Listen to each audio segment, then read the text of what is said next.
Olá, mortais! Qual é a menor coisa que existe? Um átomo, um raio gama, um chihuahua quântico?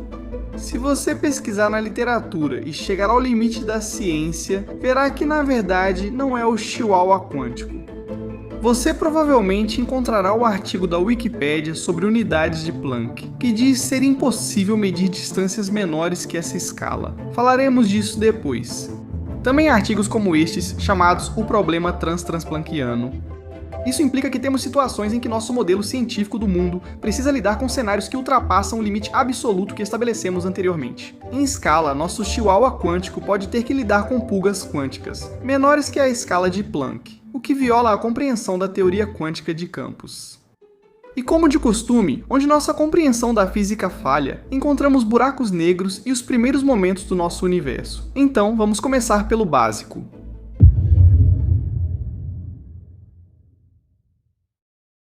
Veja essa linda almofada dupla face disponível na minha loja de produtos. Você a vê porque a luz dos pixels da tela chega aos seus olhos e é processada pelo lobo occipital. A menos que você seja um réptil, aí seria o tectum óptico. Se você tivesse comprado uma almofada e olhado para ele, veria, pois a luz reflete nele e chega aos seus olhos. Se os objetos forem maiores que 100 micrômetros, como um fio de cabelo, você consegue distingui-los. Após esse limite, eles desaparecem. Por causa da resolução do olho humano, definida por quão densamente os cones estão concentrados na fóvea, mas isso é uma limitação humana. Uma máquina avançada poderia ter resolução bem maior e enxergar bactérias na pele como você vê fios de cabelo. Porém, há um limite para isso. Por mais receptores de luz que você coloque em um olho, nunca será possível ver um vírus. Isso ocorre devido ao comprimento de onda da luz visível, pois para objetos refletirem luz visível, precisam ter ao menos metade desse comprimento. Isso impõe um limite físico ao que pode ser visto com luz óptica em 200 nanômetros. Qualquer coisa menor que isso, como a maioria dos vírus, as ondas de luz passam direto. Por quê? Você pode se perguntar por que ainda existe uma pequena chance de ocorrer difração. Por isso o céu é azul. As partículas de ar são milhares de vezes menores que a luz visível. E ainda assim, às vezes, com uma probabilidade muito pequena, a luz azul, que tem a frequência mais alta, tende a se espalhar e pintar todo o céu de azul. Mas estamos nos desviando do assunto. Para conseguir ver coisas abaixo do limite da luz visível de forma confiável, você precisa de uma luz especial. Você faz isso ao fornecer energia extra ao fóton, o que aumenta a frequência e reduz o comprimento de onda. Quanto menor o comprimento de onda, maior a probabilidade de a luz refletir em um objeto menor. Aumente a energia da luz visível para ultravioleta. E você pode de repente ver vírus, dê mais energia até chegar ao raio-x, e você consegue distinguir estruturas moleculares. Aumente ainda mais para raios gama, e de repente você não consegue ver mais nada. Radiações muito intensas destroem o que se tenta observar, por isso não há microscópios de raios gama. Felizmente, os cientistas encontraram uma solução e, em vez de ondas de luz, eles começaram a usar elétrons para a detecção. Nessa escala, colunas atômicas individuais em cristais começaram a se tornar visíveis. Só conseguimos concentrar certa energia em um elétron antes que o microscópio fique inútil. Se quisermos ver coisas menores, devemos abandonar os microscópios.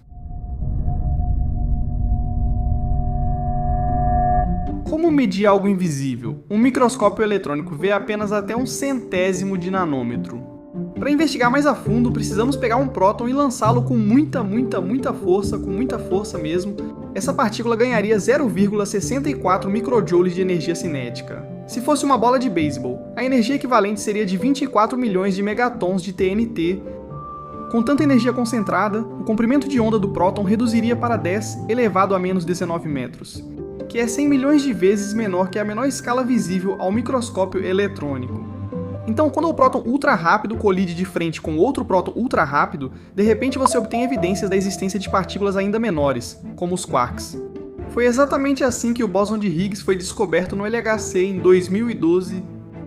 Embora seja pequeno demais e viva por tempo insuficiente para ser realmente observado, ele deixou rastros na forma de partículas resultantes do decaimento que foram previstas pelo modelo de Higgs. Resumindo, para investigar as menores distâncias na física, usamos partículas de altíssima energia, pois mais energia significa comprimento de onda menor, permitindo resolver estruturas menores. E qual é o limite? É Einstein. Se você der um zoom grande, ele aparece e te mostra o dedo do meio. Isso é uma metáfora para buracos negros. Como você sabe, energia é massa, e quanto mais energia tentamos concentrar em uma partícula, maior se torna a densidade de energia. Ao ultrapassar o ponto crítico, cerca de 10 elevado a 19 gigaelectronvolts, o sistema colapsa em um microburaco negro que oculta tudo o que você tenta observar, mas mesmo sem esses microburacos negros para atrapalhar, nosso grande colisor de hadrons pode acelerar um próton com, no máximo, 10 elevado a 4 gigaelectronvolts. Isso está a cerca de 15 ordens de magnitude longe da escala de Planck, e não podemos só continuar girando e acelerando o próton. Os campos magnéticos não são fortes o bastante para mantê-lo na trajetória. Para atingir isso, seria necessário um acelerador maior que a Torre Eiffel, com aproximadamente 4.000 anos-luz de diâmetro, o que é absurdamente grande. Isso simplesmente nunca vai acontecer. Mas o que está acontecendo na escala de Planck, afinal? Além do óbvio, que é não sabermos, atualmente temos duas teorias principais: gravidade quântica em loop e teoria das cordas. A primeira sustenta que, no nível fundamental, o espaço-tempo é formado por blocos discretos, semelhantes a pixels, chamados redes de spin, que são nós conectados por ligações. Cada ligação tem um número quântico de spin que define o tamanho da superfície entre dois blocos, mas isso é muito chato para este vídeo. Uma das previsões mais interessantes da gravidade quântica em loop é evitar as singularidades dos buracos negros. À medida que o núcleo de uma estrela colapsa e atinge a escala de Planck, a geometria quântica das redes de spin impede um colapso adicional por meio de uma força repulsiva. Em certos modelos, o núcleo pode virar um buraco branco, que pela dilatação do tempo demoraria bilhões de anos para aparecer. Mas tudo isso é extremamente especulativo e está fora do escopo do tema em questão. Agora vamos analisar nosso segundo e mais popular candidato à teoria das cordas. E se cada partícula elementar for, na verdade, uma excitação de minúsculas cordas unidimensionais do tamanho do comprimento de Planck? Uma vibração significa um elétron, outra significa um quark, outra ainda é um fóton. Assim como as cordas de um violão produzem sons variados, isso é elegante, pois partículas clássicas e pontuais frequentemente causam infinitos nos cálculos da gravidade quântica. Infinidades deixam os físicos muito insatisfeitos. Enquanto isso, as cordas espalham suas interações por um comprimento finito, evitando assim essas infinidades. Isso deixa os físicos muito felizes. Eles lidam com as singularidades dos buracos negros, eliminando pontos infinitamente densos onde estrelas colapsam. Em vez disso, cordas vibranas suavizam o colapso do núcleo, formando a chamada fuzzball. Dentro do horizonte de eventos, não há mais interior vazio. Outra previsão da teoria das cordas, especialmente da teoria M, é a existência de 11 dimensões espaciais microscópicas e buracos de minhoca no nível de Planck, além de gatos de 11 dimensões. Mas estamos nos desviando do assunto. Até agora, estabelecemos que, na física, existe um limite para o tamanho das coisas que podem ser observadas. Especificamente, o comprimento de Planck, que é cerca de 10 elevado a menos 35 metros, nada deveria jamais ultrapassar esse ponto, exceto se olharmos para buracos negros ou para o Big Bang. Por que isso ocorre? Na cosmologia, quando alguma coisa acontece, são sempre esses dois. Vamos usar os buracos negros como exemplo. Você provavelmente já conhece a radiação de Hawking. Em uma visualização simples, um par de partículas virtuais surge no horizonte de eventos e, pela gravidade extrema, se separa. Quando uma partícula escapa e outra cai no buraco, consumindo parte da energia, é assim que os buracos negros morrem. Vamos analisar a partícula virtual que escapa, como um fóton com comprimento de onda de 1 micrômetro. Ao rebobinarmos o tempo e observarmos a partícula que escapa, notamos que seu comprimento de onda diminui. À medida que ela se aproxima do horizonte de eventos devido à gravidade extrema, o aumento de frequência é exponencial. Ao nos aproximarmos do horizonte de eventos, o comprimento de onda diminui até alcançar o comprimento de Planck. O problema é que nada na física impede que o comprimento de onda sofra um desvio ainda maior para o azul, indo para valores extremos à medida que nos aproximamos do tempo zero. Isso significa que essas interações podem ser influenciadas por uma física em nível muito menor do que poderíamos sequer esperar observar. Não é nada legal se você quer entender o funcionamento da realidade. Mas agora vamos dar uma olhada no começo de tudo.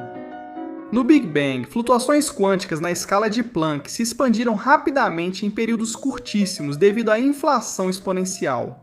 Em 10 elevado a menos 30 segundos, o espaço-tempo, do tamanho de um elétron, atingiu o tamanho do sistema solar. O cérebro dos mamíferos não compreende essa velocidade de crescimento. Então, acredite em mim, isso é rápido. Se hoje olharmos para a radiação cósmica de fundo, veremos na verdade os padrões primordiais das flutuações quânticas. As diferenças na densidade de energia das ondulações quânticas foram ampliadas até se tornarem os atuais aglomerados de galáxias e filamentos cósmicos, então tudo ao redor resulta de uma pequena flutuação na escala de Planck. No Big Bang, a questão é semelhante ao rastreamento de uma partícula virtual até o horizonte de eventos. Se rastrearmos a flutuação quântica até o ponto zero do Big Bang, vamos nos aproximando cada vez mais de tamanhos muito menores do que a escala de Planck. Novamente, isso implica que todo o mundo que vemos hoje foi inicialmente afetado pela física em uma escala muito menor do que podemos esperar medir. De novo, nada legal. Acreditamos que a física tem um comprimento mínimo. Também temos cálculos que resultam em distâncias abstratamente menores do que esse comprimento mínimo. Devemos descartar algum deles? Os pesquisadores não sabem. Por isso são chamados de problemas transplanckianos. Se não fossem, eu não usaria isso para ganhar visualizações no YouTube. Uma explicação possível é a conjectura da censura transplanckiana, que diz que tudo o que ocorre em escalas subplanckianas permanece nelas e não chega à física observável. Porém, isso é só uma conjectura. Muitos acham que esses resultados surgem por aplicarmos teorias clássicas em escalas onde elas não funcionam. Isso pode mudar quando provarmos a teoria das cordas ou a gravidade quântica em loop. Com sorte, nos próximos séculos, os problemas transplanckianos e a maioria das questões sobre buracos negros desaparecerão. Mas no momento não há um fim claro à vista. Mas não é todo esse mistério que torna tudo tão bonito? Não podemos estar sempre certos, não é mesmo? É. Não, vocês estão todos à esquerda.